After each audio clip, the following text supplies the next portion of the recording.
The first locomotive to be steamed up in New Zealand was one acquired for the Southland Province's 4-foot 8.5-inch gauge wooden railway between Invercargill and Makarewa, 12 kilometres away. The Lady Barclay was built by Hunt and Opie in Ballarat, Australia, and was first steamed on the 8th of August 1863. The second was a 5-foot 3-inch gauge 240 tank locomotive acquired for Canterbury's first railway from Christchurch to Ferrymead. It was first steamed on the 18th of November 1863. Altogether, 18 locomotives were acquired by the three provinces of Auckland, Canterbury and Southland until the era of 3-foot 6-inch gauge railways began in the 1870s under central government control. The first 3-foot 6-inch gauge locomotive was built in 1872. This was an 0440 tank engine named Josephine and known as a double Fairley type. The 040 tank locomotives built by Dubbs and Company, and later known as the A-Class, were typical of locomotives acquired during the public works era of the 1870s. The most famous of the tank locomotives from this period were the 060 F-Class, of which 88 were built. Some were still working into the 1960s.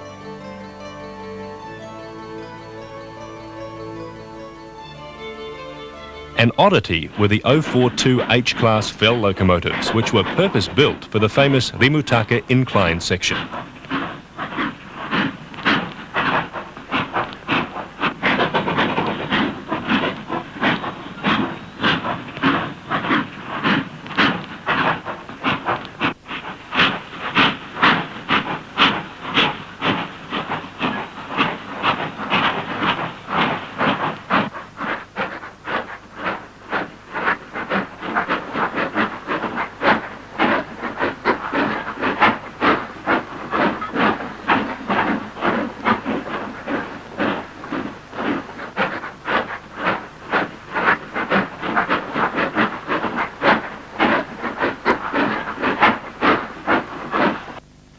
Steam, as motive power, wasn't confined to locomotives, as can be seen with this Kitson steam tram.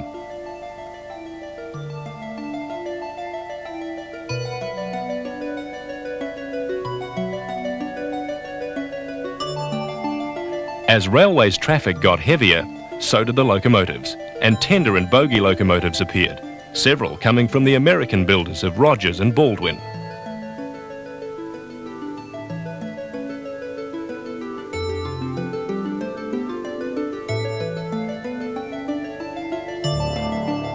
In the 1890s, the series of 262 and 264 tank locomotives, known as the W-class locomotives, appeared. W192, dating from 1889, was the first locomotive built by the NZR workshops.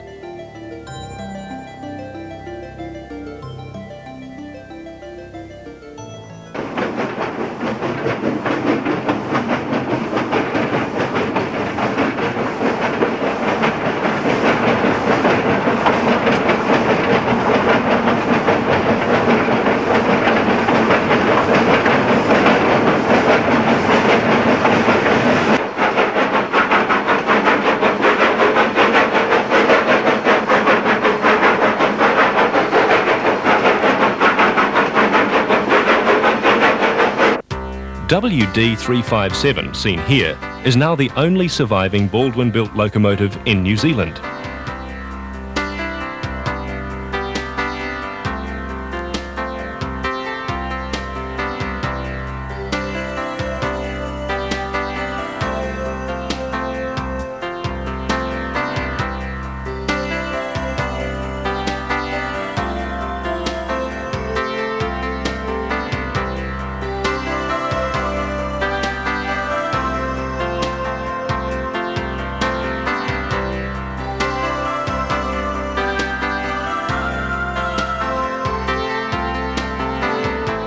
WW and WAB locomotives were the mainstay of services on the west coast of the South Island and the Wellington suburban services.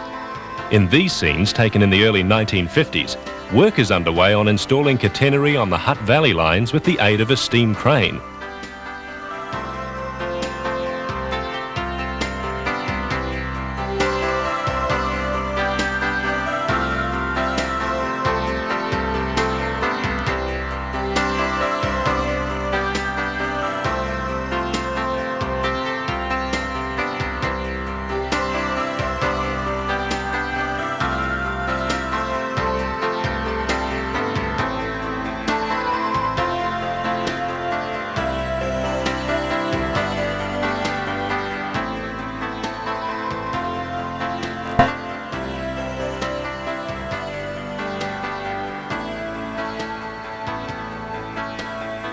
Many of the locomotives from the 19th century disappeared from use before any moving picture film was taken of them.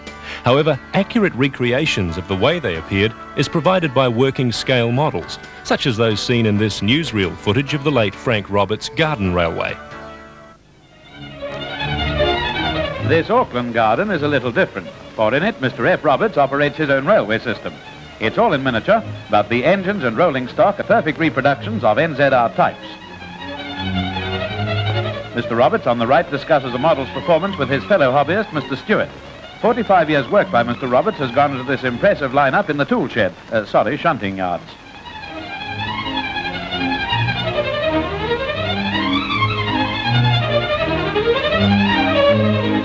Every detail of these working models is perfect, and it's hard to realize that this South Island type engine is only about 18 inches long.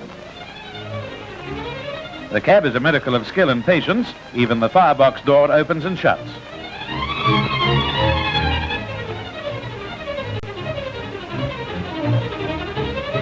The illusion of reality is helped by the miniature tunnels and viaducts along the line. This WAB tank engine and goods train could almost be on the main trunk as it puffs along fussily through Mr. Roberts' garden.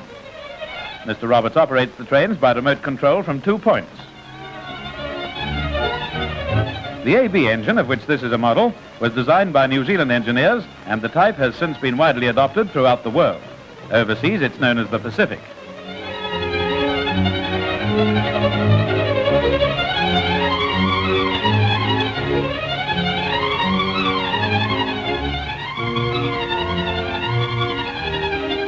This model is Mr. Roberts' proudest achievement, and it ran over 800 miles at the 1940 Centennial Exhibition in Wellington.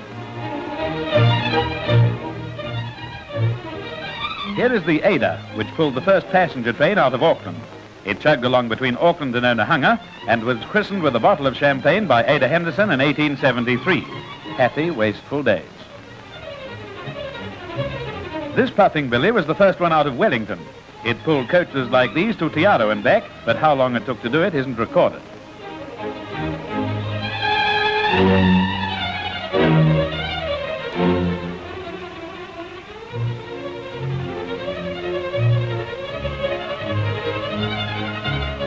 This looks like Gulliver starting a Lilliputian engine, but the original of this and the others were all once used by the New Zealand Railways.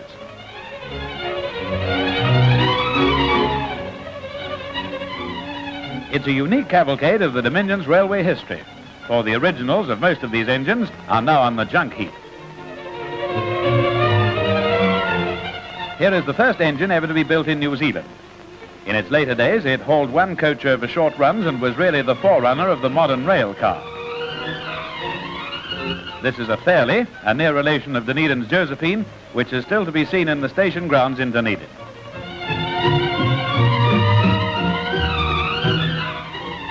An old K, which once pulled the same train as the Josephine, ignores a modern K as it steams past full of self-importance. The old boy's got a history and he knows it.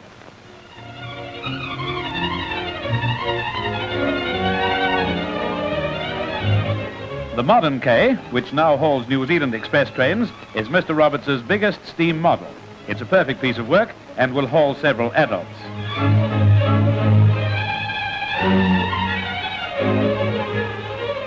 The K goes on its way, one of the latest in a long parade of New Zealand engines. Mr. Roberts, through his hobby, has given New Zealand a permanent and unusual record of a vanishing period in transport history, the day of the Iron Horse. Following the turn of the century, the first of the compound Pacifics appeared in the form of the A-class, one of which, A423, is seen here climbing Cass Bank in 1970.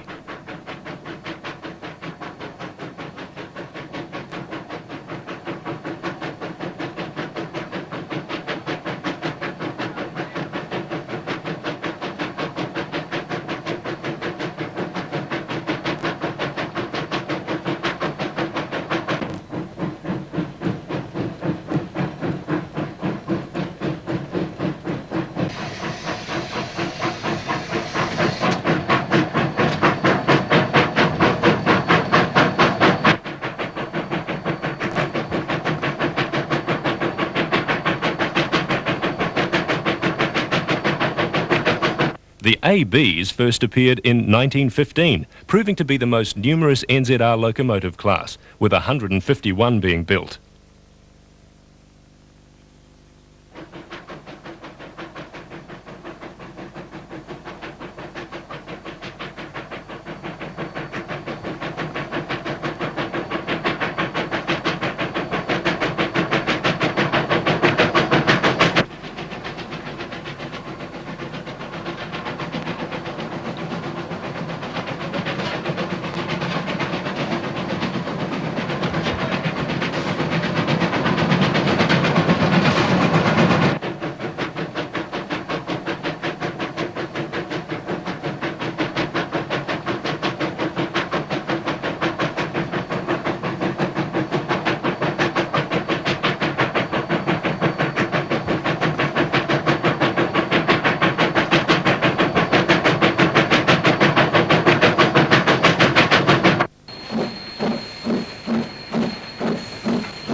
The 262 Type C-class locomotives from 1930 were used for heavy shunting duties in both islands. Here, C864 is seen with an excursion on the Methven branch.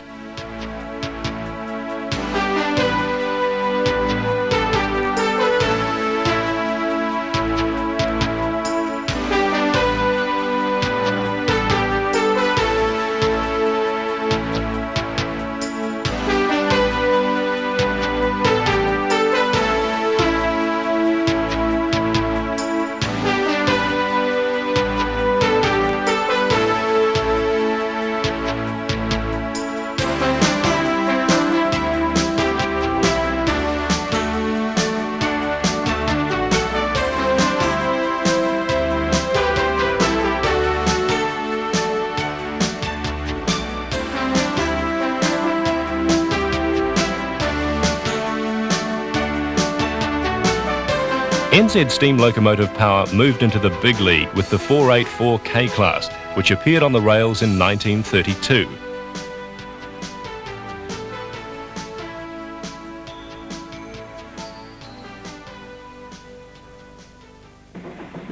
The KA class from 1939 was a heavier and more robust version of the K and was probably New Zealand's most famous locomotive class.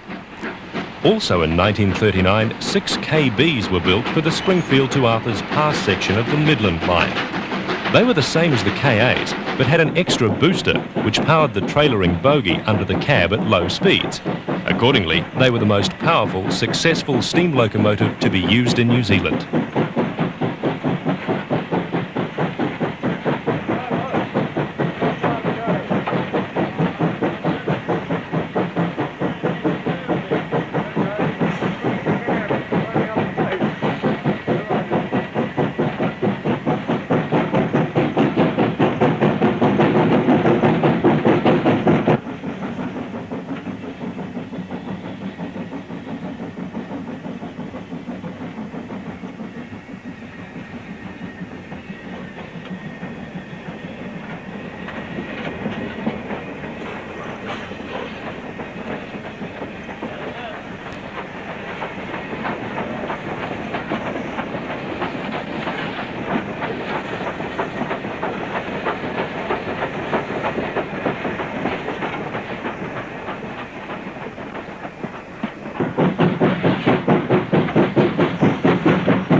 The following film, made in 1939, shows New Zealand railways at their zenith, just before World War II.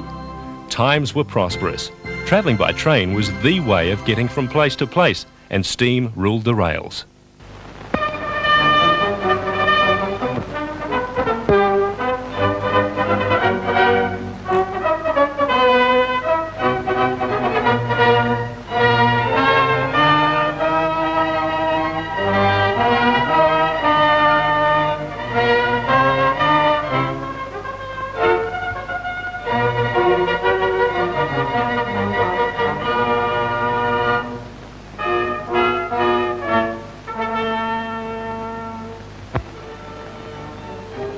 In the railway world, most things have their origin in molten metal.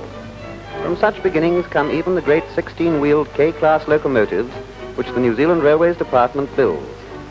Almost the whole of the rolling stock, too, is manufactured in the department's own workshops, where efficiency in management is added to excellent working conditions, bright modern layout, and the latest in machinery.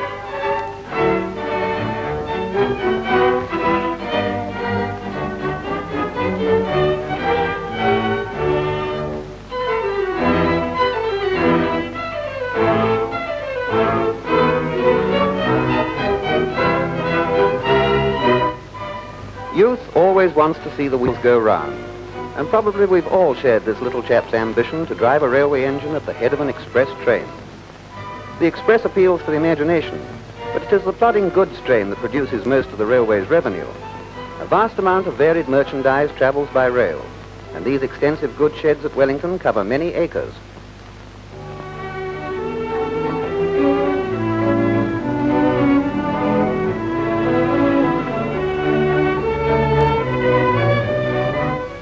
Wellington, the capital city of New Zealand, is the southern terminus of the North Island main trunk line.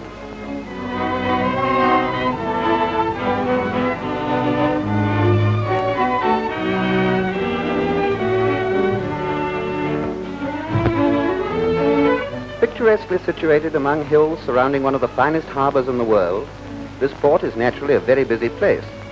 Here, as at other ports, the railways provide valuable service, especially for New Zealand's chief exports: wool, meat, butter, cheese, and fruit. The Wellington Railway Station is the largest in New Zealand and is a handsome addition to the city's buildings.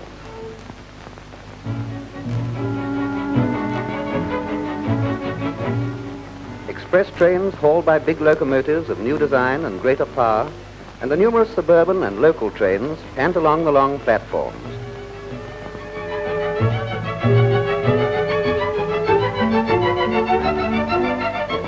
Here is the terminal for the fast electric multiple units which serve the suburbs to Johnsonville, while fast rail cars of modern design glide in and out on their journeys from and to Taranaki, Hawke's Bay, or the Wairarapa. Truly, modern railway transport is as fascinating as it is useful. At Wellington's passenger station, the Daylight Limited will be preparing for its 400-mile run to Auckland, the northern terminal of the main trunk.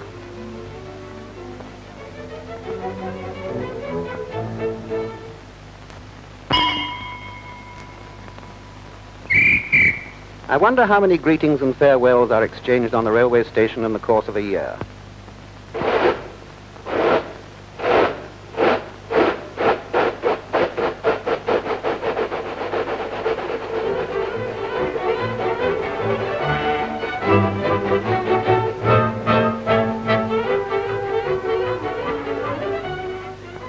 New Zealand abounds in rivers, lakes, and mountains, with consequent difficulties for the railway engineer.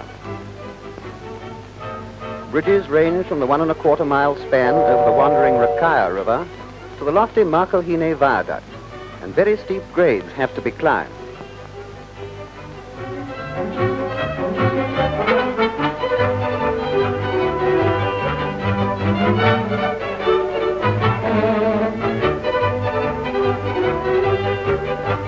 In its journey through the North Island, the train serves many important scenic resorts, including the Tongariro National Park.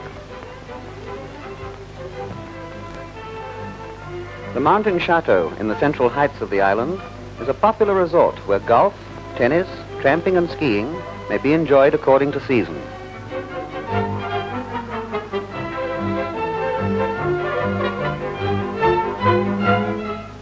feature of railway travel in New Zealand is a provision of refreshments at various stopping stations.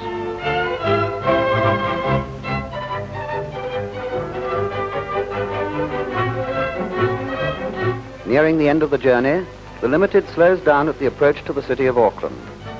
The splendidly equipped modern station of Auckland is the northern terminus of the main trunk service. From here run the trains that serve the subtropic North Auckland district. The city, with its population of 218,000, is noted for its many beautiful parks and also for its two harbors.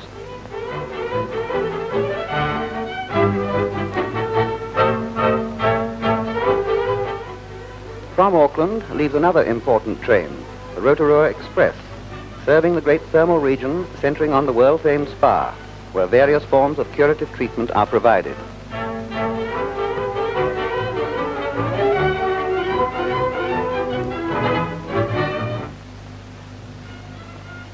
Valuable as are the hot and cold waters of Rotorua, they are not the only attractions in this region.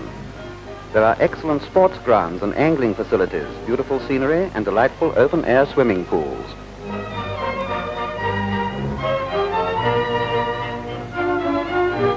The Maori people, with their picturesque costumes and customs, are another interesting feature of Rotorua.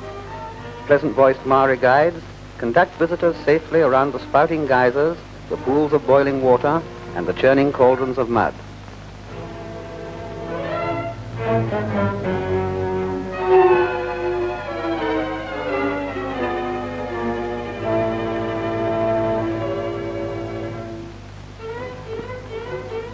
And now away to the South Island, where the trains are just as important factors in carrying on the country's business and in helping people to see the scenic beauty of the South.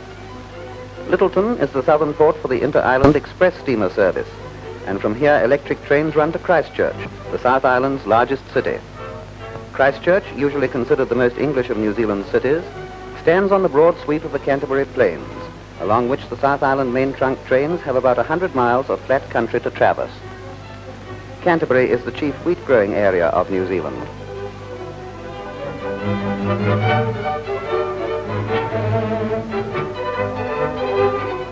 Pleasant Timaru is the chief town of South Canterbury.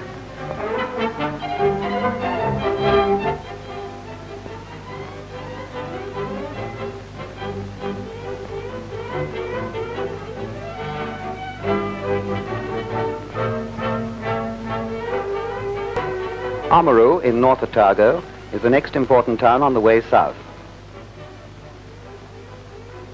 The train follows the coast to Dunedin, where comes a welcome break for those Knights of the Iron Road, the driver and his fireman. Another responsible position is that of signalman, whose manual work, however, is simplified by the modern electrically operated signals.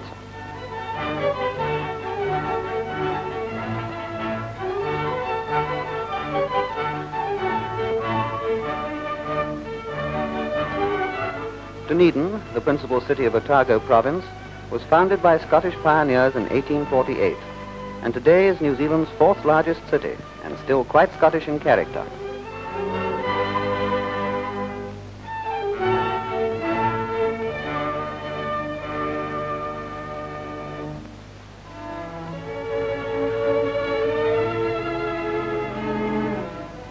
The great ranges of the Southern Alps, lying almost the whole length of the South Island, include countless beautiful peaks, glaciers, and snowfields.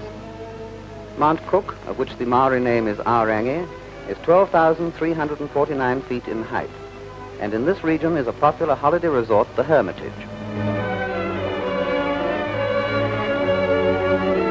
The Southern Alps are, of course, greatly favored by winter sports enthusiasts, and they have their own charm in summer as well.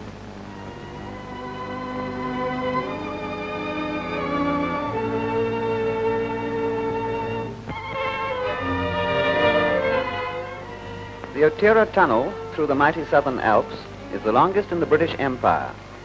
In its 5¼ miles, it drops 1,200 feet, and it is approached by the extraordinary staircase, which has 2 tunnels to the mile in its 7 miles length. Westland, and indeed the whole west coast of the South Island, is famed for its beauty of virgin forest and placid lake, famed also for the beautiful Franz Josef and Fox glaciers, which descend into evergreen forest only a few hundred feet above sea level.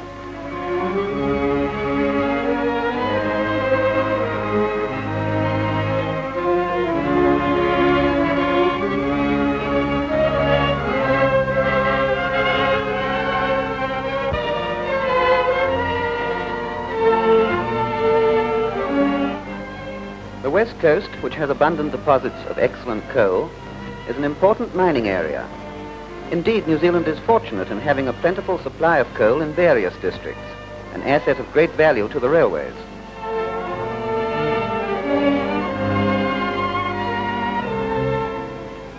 Security for the passenger is assured by the most modern safety appliances, a very high standard of track maintenance, and constant vigilance on the part of the staff of 25,600. The tablet is the driver's authority to take his train on to the next station on the track. Tablets are exchanged automatically as the train passes. If the driver does not receive the correct tablet, the train will be stopped immediately. But on the more important sections, a modern three-color light system of control is used.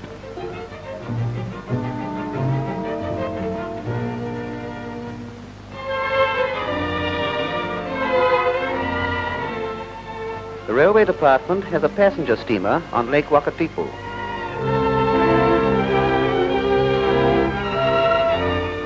The first section of railway in New Zealand was built in 1863. The great development of railway services since that year has been necessary for the attainment of the country's present high standard of prosperity.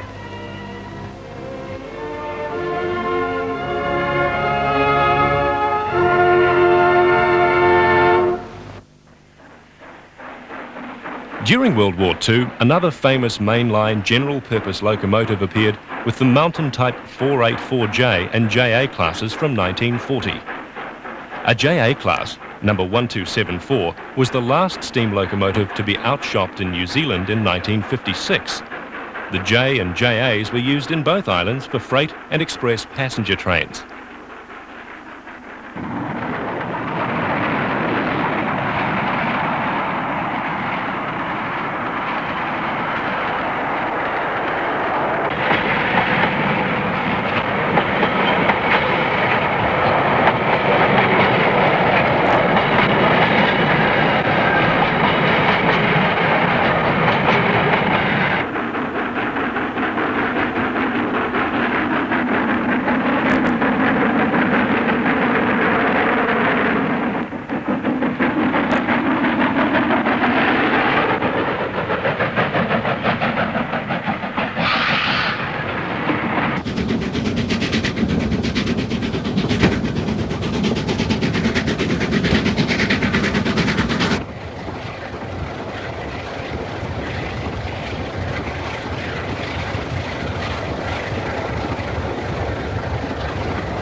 At the beginning of the 1950s, changes were in the wind.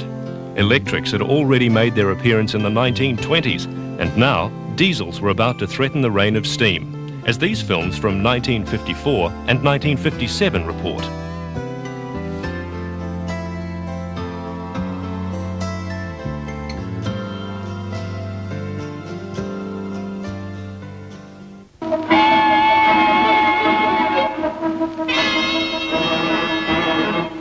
Changing engines can mean the familiar but always fascinating operation which allows passengers their well-known 5 minutes for refreshments.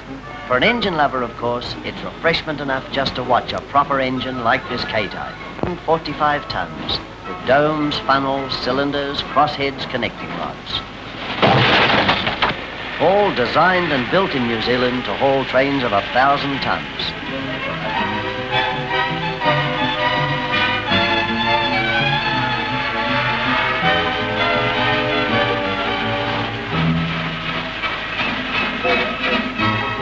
Yes, a real live engine breathing real live steam.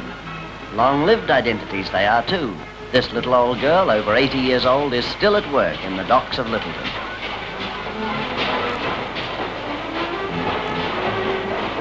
Soon there won't be so many of these jobs for semi-retired engines, since shunting's being taken over by diesels. Motor lorries on rails, I call them privately, but they're cheap to run and can haul 500 tons or more. Suburban passenger trains seek diesel-electric help until electrification of the line is completed. Where it is complete, multiple-unit electric trains are clean, comfortable and speedy.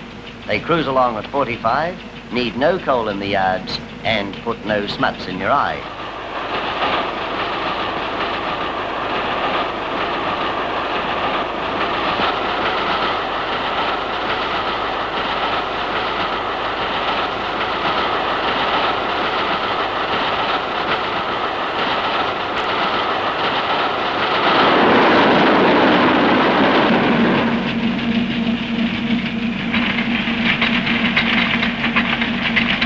They're certainly more handsome than tram cars, the electric units, but to an old railwayman it can be sad to think that our railway workshops that have built so many great engines may build only a few more of their like. It was steam that pioneered the railways, opening up the heart of the country.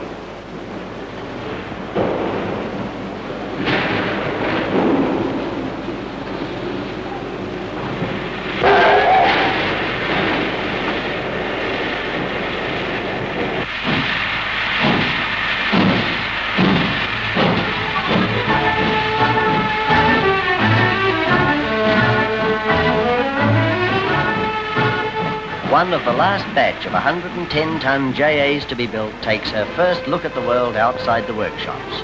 Meanwhile, in England, something new is on the stocks for the New Zealand railways. Heavy diesel electrics, power stations on wheels. The diesel motor drives the generator that makes the current that drives the axle motors. Not being suited to English gauge lines, the new locomotives can't go to the docks on their own wheels. Instead of railway signals, they pass the winking lights of pedestrian crossings.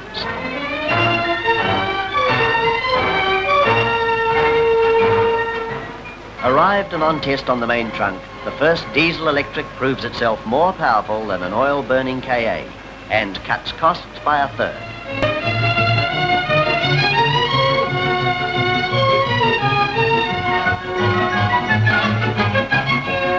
With the coming of more efficient power, the JA, like other steam locomotives, will have to take a back seat.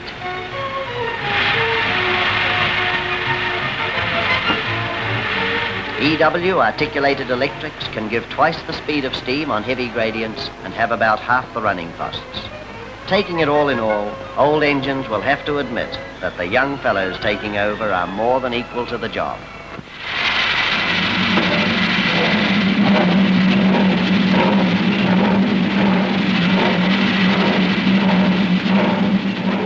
Rolling out of the Dunedin sheds comes New Zealand's latest steam locomotive, the latest and the last.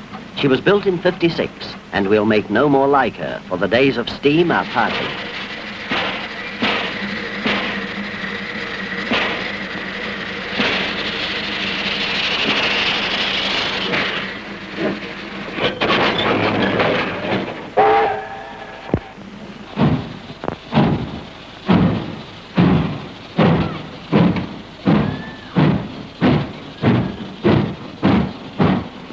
For many years yet, young boys and old boys will see the big steam engines leaving their trails of smoke behind them, huffing and puffing out history with every turn of their wheels.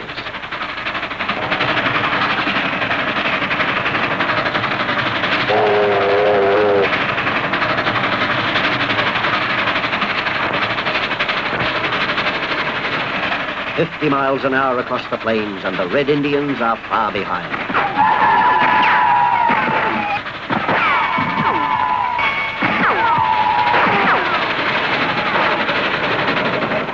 Rail cars are the thing today. Except on the main trunk lines of both islands, they've replaced the passenger expresses. With their speed and quick acceleration, they beetle over the steep grades and twisting tracks of our railways. On 9 services from Auckland to the west coast, arrival times for passengers are well ahead of the old-time schedules.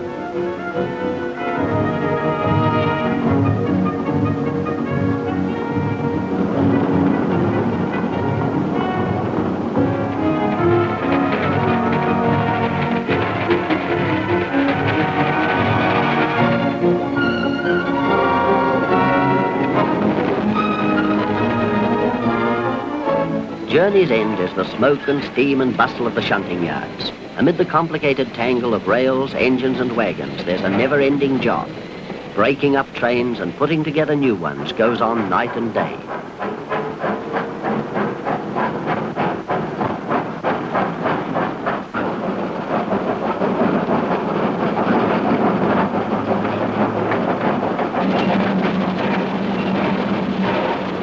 One thing about a fireman's job, it has its compensations in cold weather.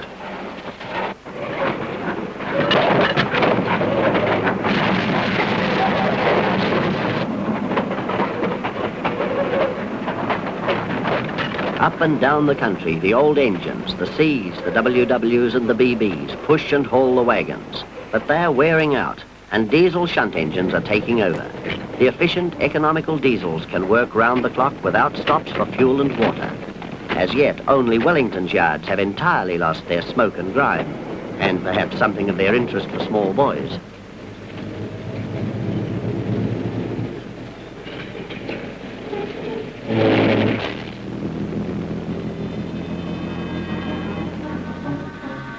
Carrying is the railway's big business. Bridges and space heaters, bridges and egg beaters are loaded on and off the trucks from Kaikoui to Riverton. Every year there are more and more of them, and to handle the increase, railway yards are being enlarged. Those at Penrose are being trebled in size. Westfields will cover 40 acres.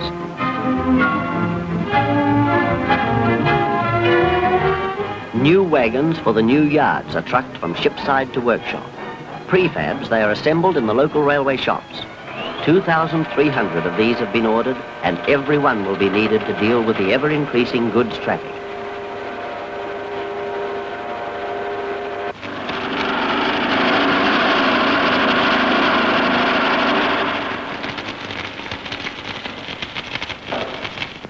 Some are already in use, and they're giving a new look to our changing railways. There are changes in maintenance too. In the diesel sheds, locomotives get the 3-level treatment. Ramps and pits allow mechanics to service the top, middle and bottom at the same time. This new layout cuts down overhaul time and speeds up engine turnaround.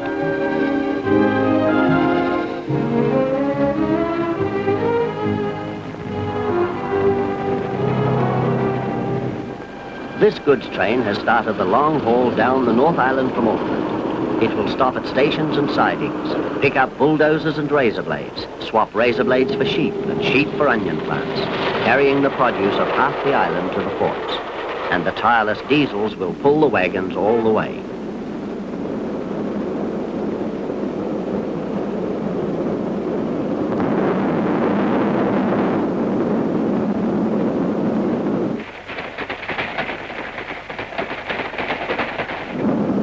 Between Auckland and Frankton, more double track is being laid. Not so long ago, one of these trains would have to fret impatiently at a station while the other went through. Delays are getting fewer and shorter. Double track, longer passing loops, new signal equipment. All these things are cutting down hold-ups and speeding up service. Moving south, the train comes under the eye of yet another labour saver, a central control station. Centralised traffic control is fairly new. It means that traffic on anything up to 100 miles of track can be controlled by one man. He knows where every train is and what it's doing. If there are any traffic snarls, he untangles them.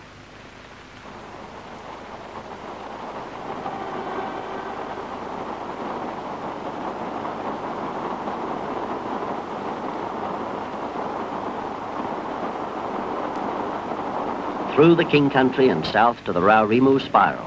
The passenger expresses pant through here at night. It's only the diesel drivers who see beyond the tortuous twists and bends of this fantastic mountain line. Over this switchback track, the diesels come into their own. On steep grades, steam locos can't come near them.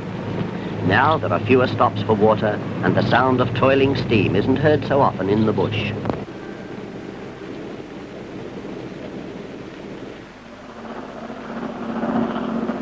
Leaving the spiral behind, the train crosses the flats, then swings over the great viaducts. Passengers on the night expresses may wake, hear the roar of steel on steel, and sleep again, never realizing that they are practically airborne.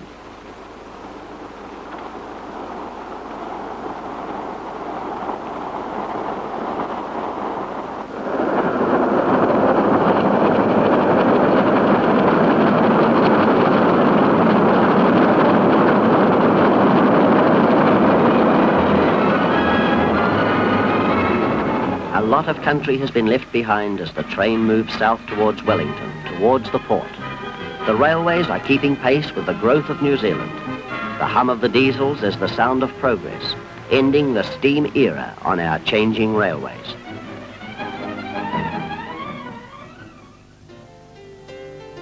On the suburban lines around Wellington, steam-hauled commuter trains were being replaced by electric multiple units.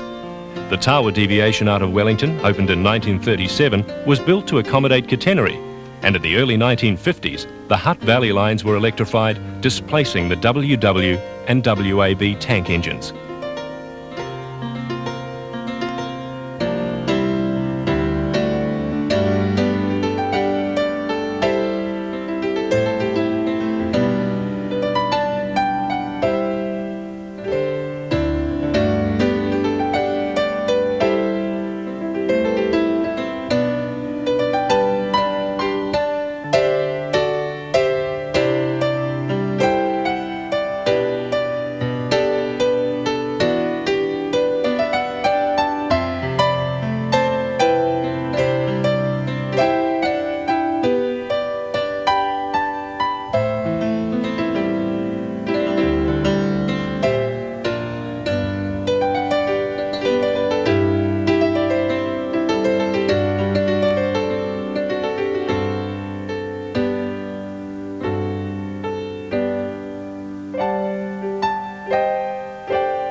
An event that many people will still remember most from the 1950s was the Tangiwai disaster of the 24th of December 1953, when the overnight Wellington to Auckland Express carrying 285 people plunged into the Wangaihu River at Tangiwai, north of Waihuru on the North Island main trunk.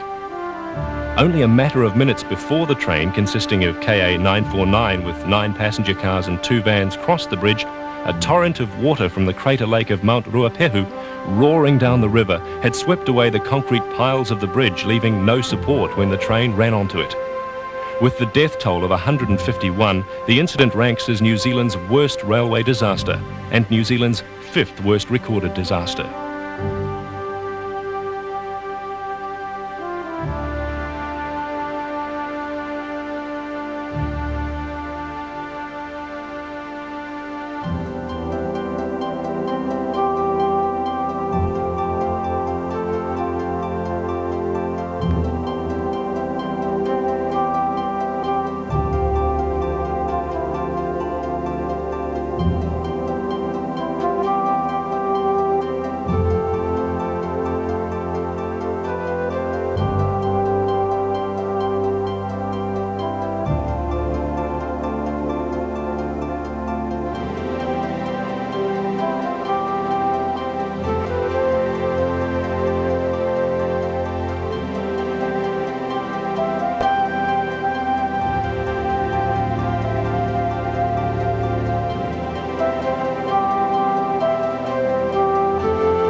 Along with the gradual disappearance of the steam locomotive, many rural branch lines disappeared with them.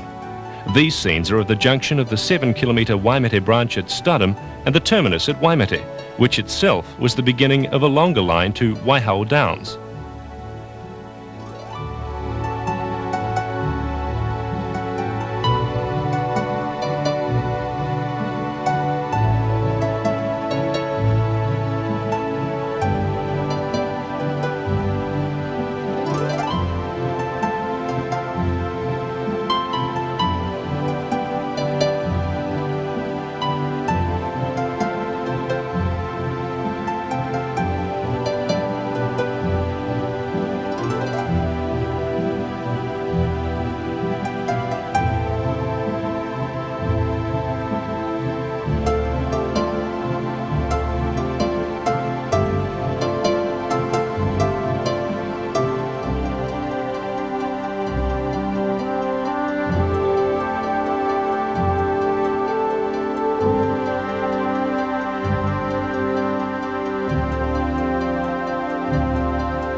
Gradually, steam workings were replaced by diesels. The last regular steam run in the North Island came in October 1967, and the end in the South Island came on the 30th of October 1971, with the last steam hauling of an Invercargill to Christchurch Express. However, steam runs in the form of tourist lines such as the Kingston Flyer and enthusiast trips continue. These serve to remind how King Steam once dominated the rails and the lives of so many people in New Zealand.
Diesel locomotives first appeared in New Zealand before World War II in the form of TR-class shunters, of which more than 100 were acquired from 10 different builders between 1936 and 1978. All were of the four-wheel variety, except for 6 six-wheel versions.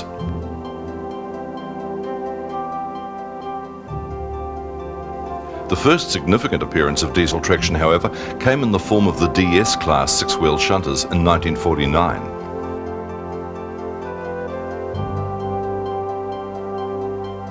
These were followed by DE shunters in 1952, which were the first use of diesel-electric traction in New Zealand.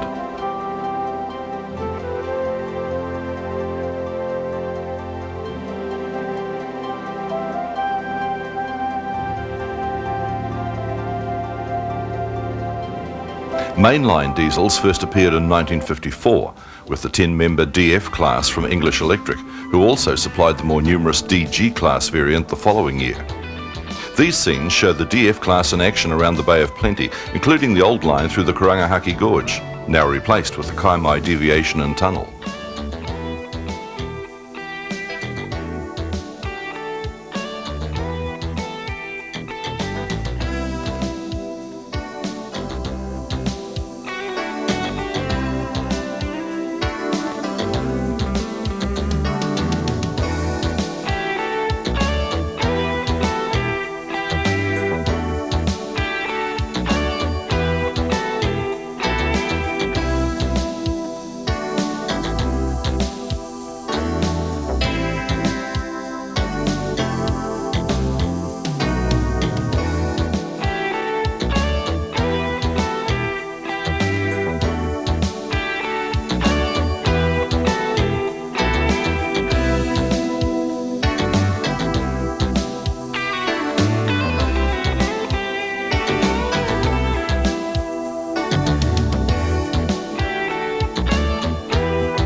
American design and technology appeared in 1955 with the DA class.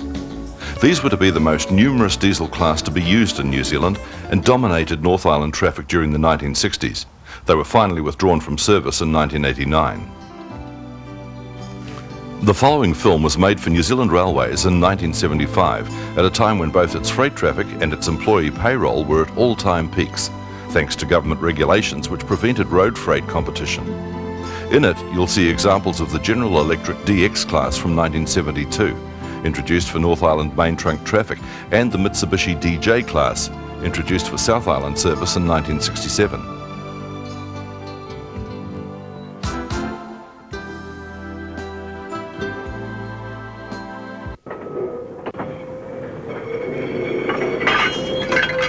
New Zealand Railways, the country's largest transportation and freighting organisation. Over 21,000 people employed in a broad range of occupations. People from all walks of life. People with varied skills and aptitudes.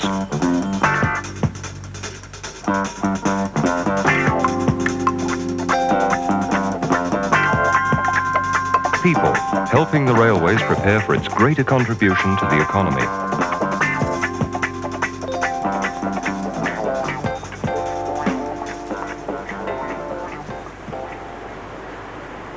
We look at one of the most important aspects of the railway system, its freight handling.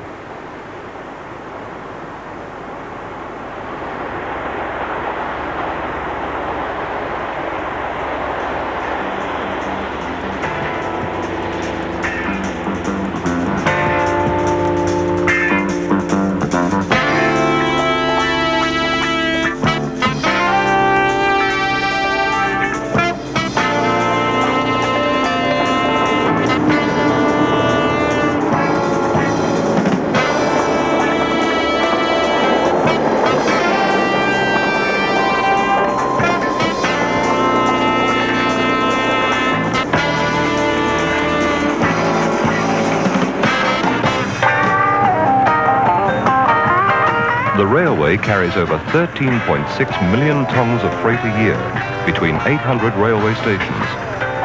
It carries over a quarter of the total freight moved throughout New Zealand.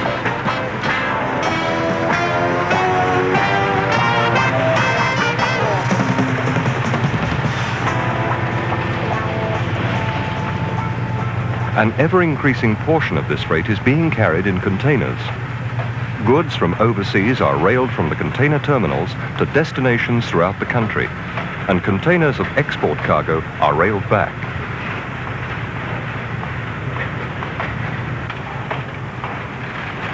Internal containers of general and frozen goods are carried throughout both islands.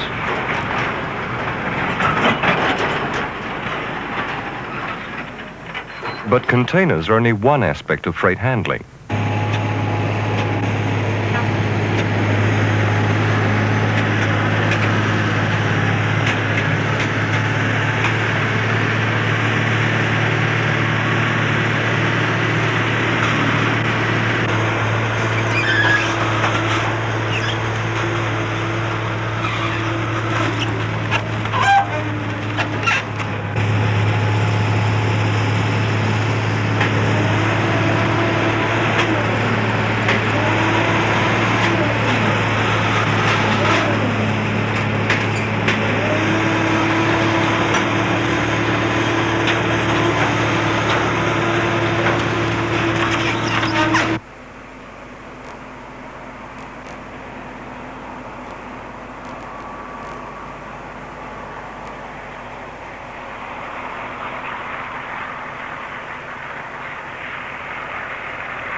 The branch line between the timber mill at Kawerau and the forest head at Murupara. An average of 7 trains a day, approximately 34 wagons each, 1,000 tonnes a train.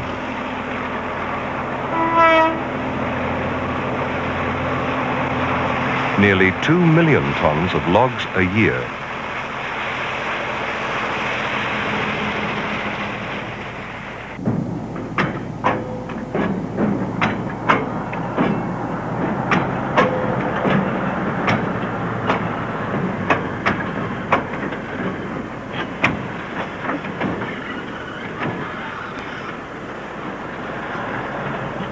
Cement from the west coast.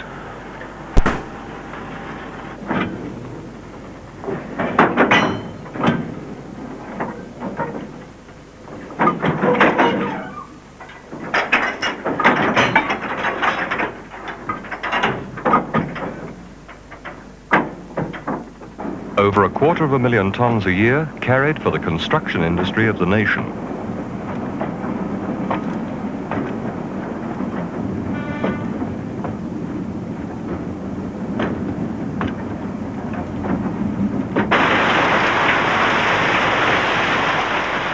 Coal.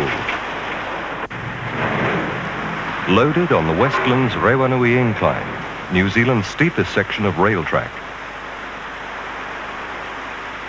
NZR carries over 1.25 million tons a year for industrial and domestic use.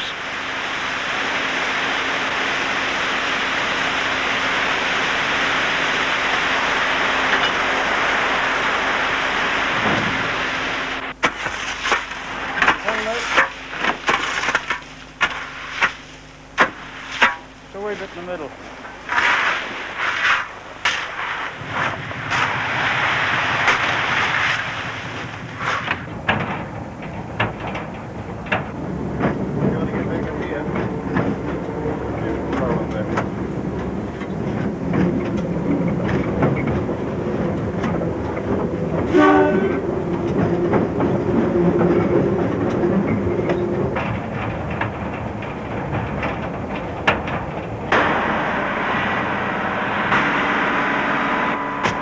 Salt, from Lake Grasmere in the South Island to supply the country's needs.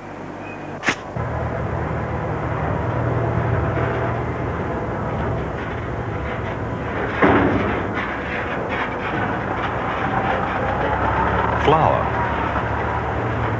bulk loaded directly from the mill at Timaru for the bakeries of the north.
Goods traveling throughout the country, day and night.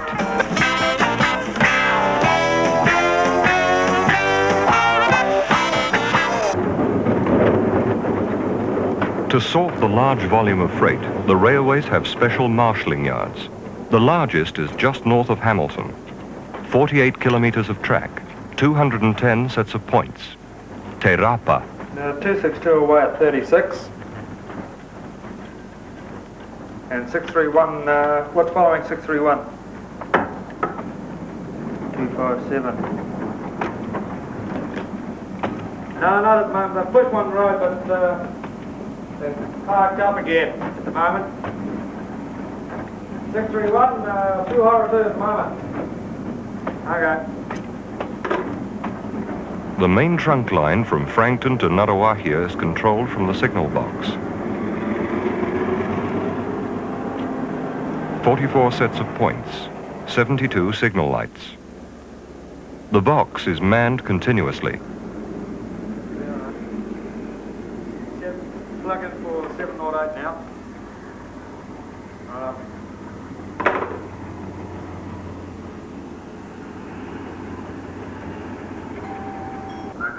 Logo.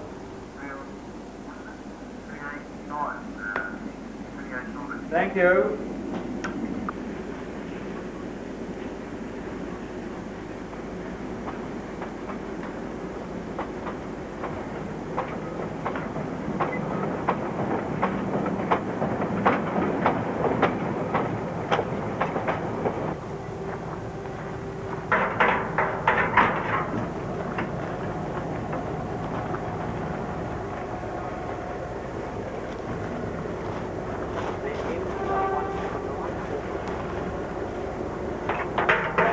In the yard, incoming trains are broken up and wagons dispatched to destinations all over the North Island.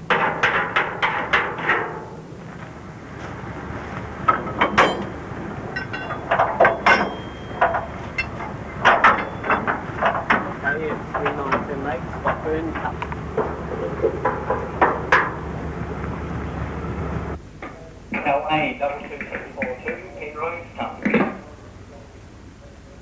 Roger. NF 87, Roger. Fancy 817, empty. Roger. Van number F464, last one right to Hunt.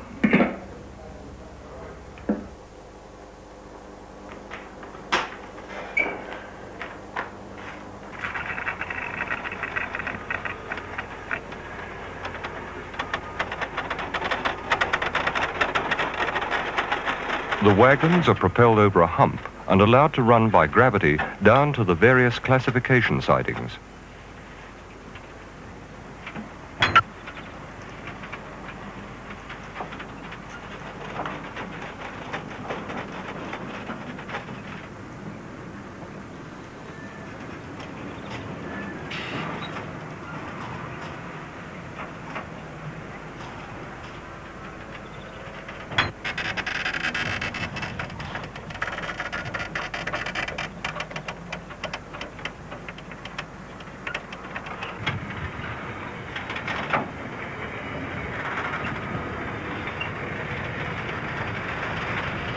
But Railways Freight isn't only trains. NZR operates 4 ferries to maintain the vital transport link between the North and South Islands. As well as passengers and vehicles, they carry over 1 million tons of freight a year.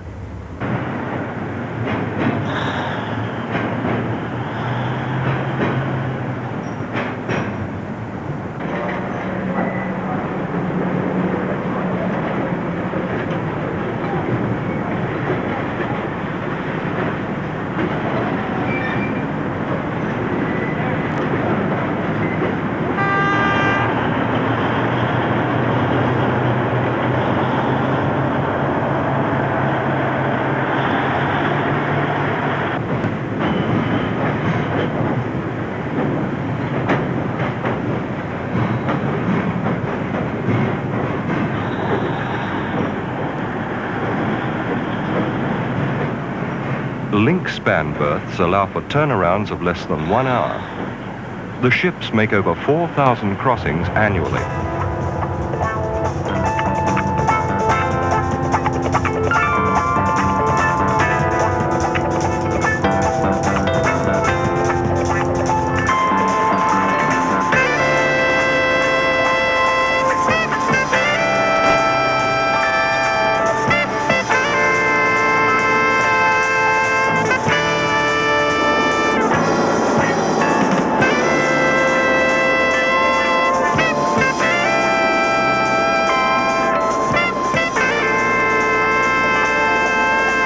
Over 13.5 million tons of freight a year. Over a quarter of the total freight moved in the country. The New Zealand Railways freight operation and the staff who run it are playing a vital part in the life of the community.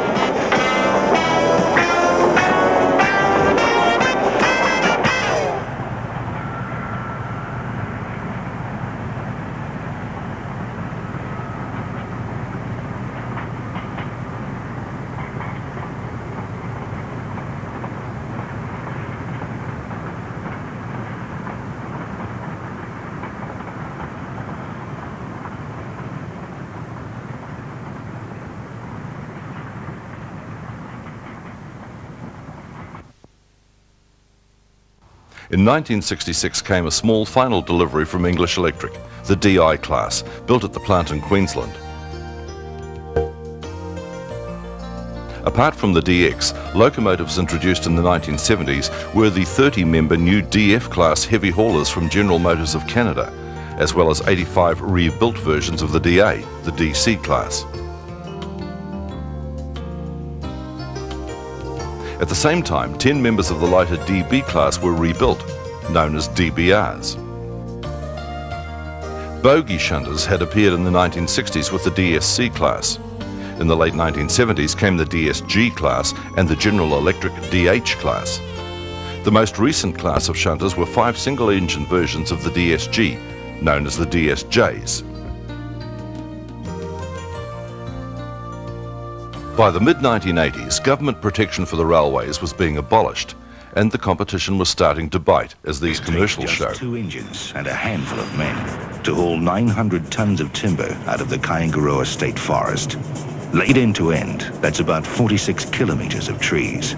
An achievement not possible with anything less than a train.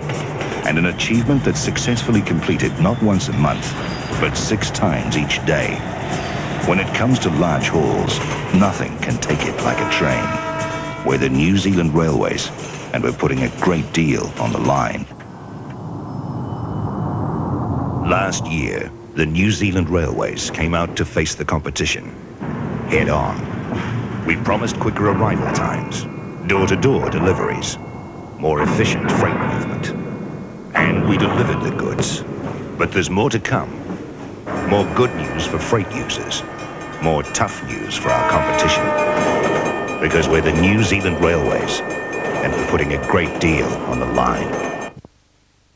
Rail cars first appeared in New Zealand before World War II, with 3 classes of between 6 and 9 members each. But the first main class of rail cars came in 1955 with the 35-member Fiat Type twin sets. These replaced all provincial steam-hauled passenger trains and dominated the scene for the next 2 decades. In 1972 came a 3-member long-distance luxury class of railcar known as the Silver Fern. After serving on the Wellington-Auckland run for nearly 20 years, they now provide services between Auckland and Hamilton and Auckland and Tauranga.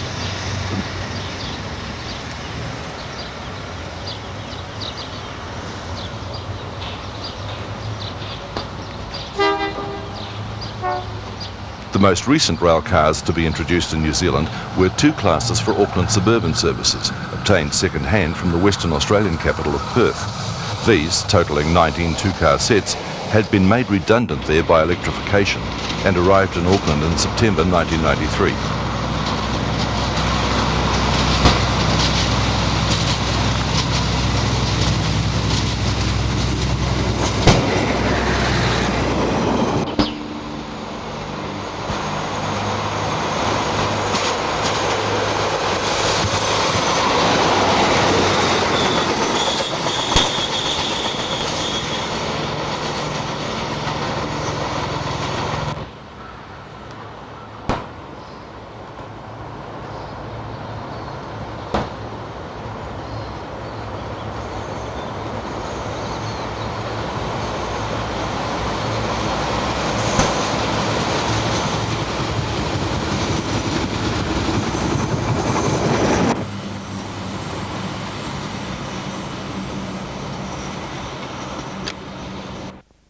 In the late 1980s, long-distance passenger services in New Zealand were revamped, with the trains carrying their own catering and the cars made more comfortable with lambskin-covered seats, snack tables in between them, and fitted with large tinted observation windows.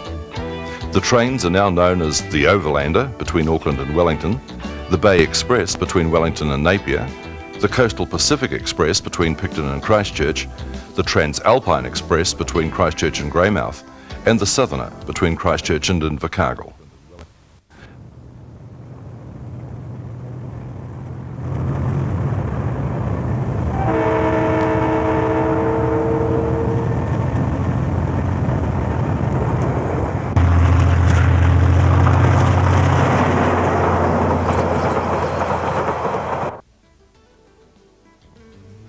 Electric traction has also played a small but significant role in New Zealand Railways history. The first 5 English electric supplied locomotives appeared in 1923 for the 14 kilometres between Otira and Arthur's Pass in the South Island. They were replaced in 1968 with 5 from Toshiba of Japan.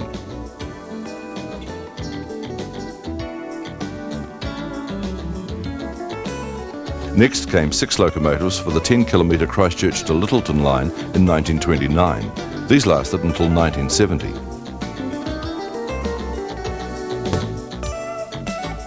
In the late 1930s, the 10-kilometre Wellington to Johnsonville and the 39-kilometre Wellington to Paikākāriki lines in the North Island were electrified. And in 1955, the 38-kilometre Wellington to Upper Hutt line was also electrified. Locomotives and multiple units were acquired for these lines, as before, from the English Electric Company. By the late 1970s, the original multiple units were wearing out and were largely replaced by 44 new two-car units from Hungary. The locomotive classes, the EW and the ED, were redundant by the early 1980s and were withdrawn. A major project of the 1980s, however, was the electrification of the North Island main trunk central section for 412 kilometres between Palmerston North and Te Rapa.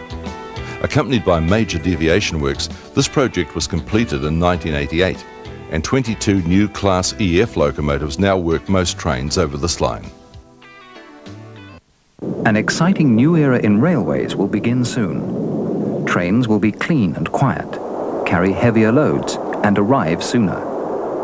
Most importantly, they'll use not one drop of imported fuel. This electrification booklet will arrive in your letterbox soon. It'll tell you of the dangers of playing, working and carrying loads too close to the 25,000-volt wires. Please read it carefully. We want electrification to be good for us all. New Zealand Railways have undergone considerable change in the last few years. The Railways Road Services Division was sold off in 1991, and then the rail operations, by then known as New Zealand Rail Limited, were themselves privatised in 1993. In October 1995, a new image was announced with the unveiling of the name Transrail for the company. Freight services are now known as Translink, the passenger services Transcenic, and the Auckland and Wellington suburban services as Transmetro. With this new image and new streamlined efficiency, New Zealand's railway operations face the challenges of the last years of the 20th century and beyond.